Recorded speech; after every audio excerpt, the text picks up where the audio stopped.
ओम श्री साईराम। तपोवनम श्री सत्यसाई सच्चरित अष्टम अध्याय।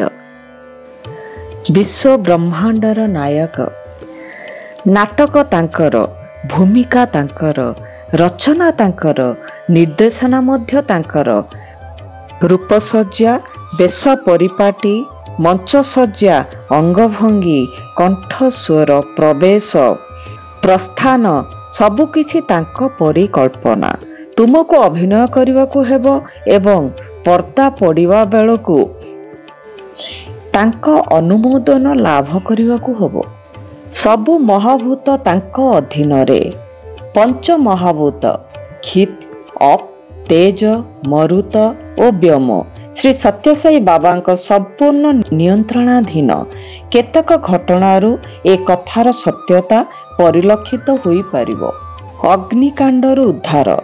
दिने बाबांको हठात 104.5 डिग्री पर्यंत ज्वर हेबा देखागला। भक्त माने व्यस्त होई पड़िले, किंतु भक्त मानक आनंदित करी बाबांको देहर उत्ताप 5 मिनिट भितरे 99 डिग्री रु खसी आसिला। केही कल्पना करि पारले नाही काहींकि उत्ताप एते बढ़ीगला और परमुहूर्तरे खसी आसिला। राति 9 घंटा 30 मिनिट समय।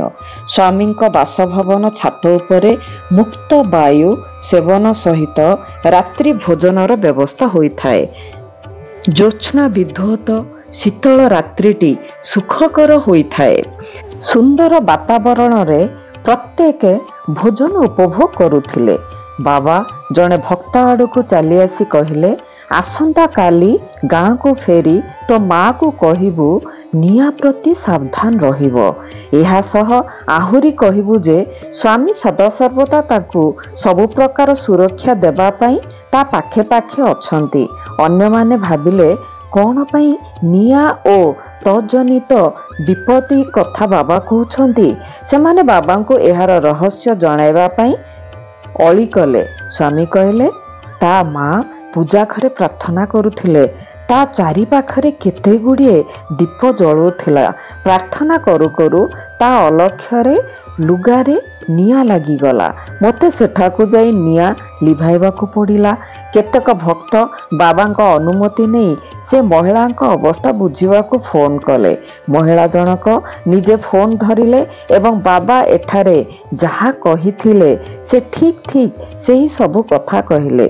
स्वामी मध्य ताको आश्वासना दे कहिले से निजे दया परवश होई निया लिभाई थिले। उक्त महिला जनक उद्वेगर सहित जानिबाकू चाहिए स्वामी मो पाई निया लिभाइबा बेले निज हाथ रे निया लागी जाए नहीं तो। बाबा तांको अति मधुर भावरे बुझाई कहले ना आदौ नुहे, निया मोर किछि क्षति करी नाही, केवल मो देहर उत्ताप बढ़ी जाइथिला किंतु परमुहूर्त रे कमी जाइथिला। मो पाई व्यस्त हबो नाही। बन्यारू उद्धार। बाबा पुरातन मंदिर रे रहुथिबा समयर कथा। थरे चित्रावती रे बन्या आसिला। बन्या जल क्रमागत भावे बढ़िबारे लागिला। धीरे धीरे मंदिर चतुपार्श्वर मध्य बन्या जल भरीगला। बेलको बेल अवस्था उद्वेगजनक हैला एवं जनागला क्षणक मध्यरे पानी मंदिर भितरे पसी सबु किछि प्लावित करिदेबो। एही समय रे स्वामी पानी भितरे पसी कहले बास बहुत हो गेला, एथर फेरी जाओ। परे परे पानी कमिबारे लागिला। प्रथम थर पई जेतेबेले वेद पुरुष सप्ताह ज्ञान यज्ञ आयोजन करागला, पूर्वरु कुहा जाइछि जे सहस्र सहस्र भक्तंक समागम होइथिला। पूर्णाहुति पर्व आरंभ हेबाकू जाउछि। आकाश मेघाच्छन्न होइगला। बिजुली घड़घड़ी सह प्रबल वर्षार संभावना देखागला। वर्तमान पूर्णचंद्र प्रेक्षालय सेतेबेले निर्मित होई नथिला। मुक्ताकाश तले आश्रय नेइथिबा भक्त मानक अवस्था कौन हबो? वर्षा हेले समस्त कार्यक्रम भंडूर होई जिवो। एभली एक विघ्न आशंका करी लोकमाने अस्थिर होई उठिले। भक्त मानकर उद्वेग देखी बाबा समस्त आश्वस्त करी कहले व्यस्त हो नाही, वर्षा हेबो नाही। किछि क्षण मध्यरे कला ବାଦଲମାନ ଅପସରି ଗଲେ ପୂର୍ଣ୍ଣାହୁତି କାର୍ଯ୍ୟ ନିର୍ବିଘ୍ନରେ ସମାପନ ହେଲା। ପାଣିରୁ ପେଟ୍ରୋଲ। ବାବା ଥରେ କାରରେ ବେଙ୍ଗଲୋର ଯାଉଥିଲେ। ଚିକବଲ୍ଲାପୁର ସହରର ଅଳ୍ପ ପୂର୍ବରୁ ଗାଡ଼ି ଅଟକିଗଲା। ଦେଖାଗଲା ଟାଙ୍କିରୁ ପେଟ୍ରୋଲ ସରିଯାଇଛି। ତେଲ ପକାଇବା ପାଇଁ ଆଖପାଖରେ କୌଣସି ତେଲ ଟାଙ୍କି ନଥିଲା। ବାବା କହିଲେ, ନିକଟରେ ଥିବା ପୋଖରୀରୁ ପାଣି ଆଣ। ଜଳପାତ୍ରରେ ହାତ ପୁରାଇ ବାବା କିଛି ସମୟ ଘଣ୍ଟାଘଣ୍ଟି କଲେ ଏବଂ ସେହି ପାଣିକୁ ଗାଡ଼ିରେ ପକାଇବା ପାଇଁ କହିଲେ। ଗାଡ଼ି ଷ୍ଟାର୍ଟ ହେଲା ଏବଂ କୌଣସି ସମସ୍ୟା ସୃଷ୍ଟି ନ କରି ଲକ୍ଷ୍ୟସ୍ଥଳରେ ପହଞ୍ଚିଥିଲା। ସେହିଭଳି ଅନ୍ୟ ଏକ ଅବସରରେ ବାବା କେତେକ ଭକ୍ତମାନଙ୍କ ଗହଣରେ ଔରଙ୍ଗାବାଦ ଓ ଏଲୋର ପରିଦର୍ଶନ ସାରି ହାଇଦ୍ରାବାଦ ଅଭିମୁଖେ ଯାଉଥିଲେ। ଇନ୍ଧନ ସରିଯିବାରୁ ଗାଡ଼ି ଅଟକିଗଲା। ସେ ସମୟରେ ପେଟ୍ରୋଲ ବିକ୍ରେତାମାନେ ରାଜ୍ୟବ୍ୟାପୀ ଆନ୍ଦୋଳନ ଚଳାଇଥାନ୍ତି।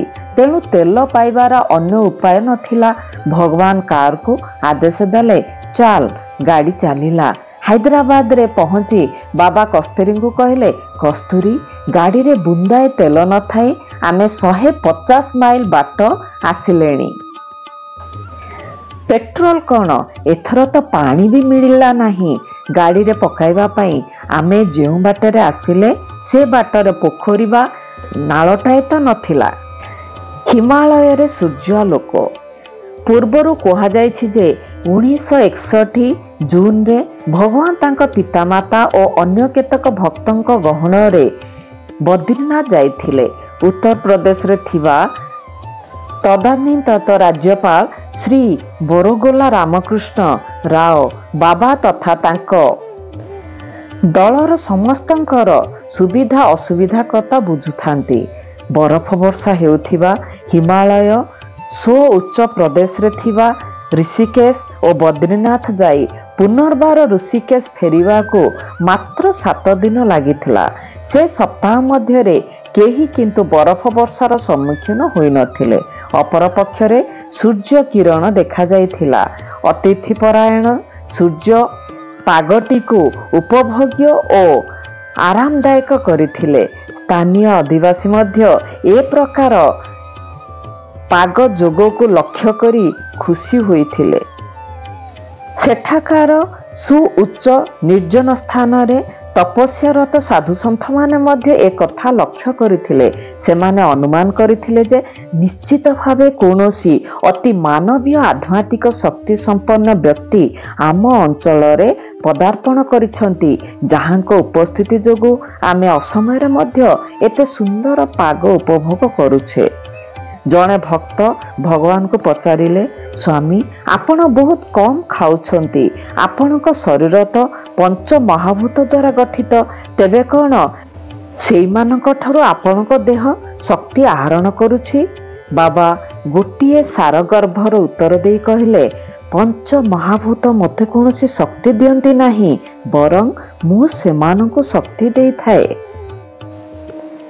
ଓମ୍ ଶ୍ରୀ ସତ୍ୟ ସାଇ परम ब्रह्मणे नमः।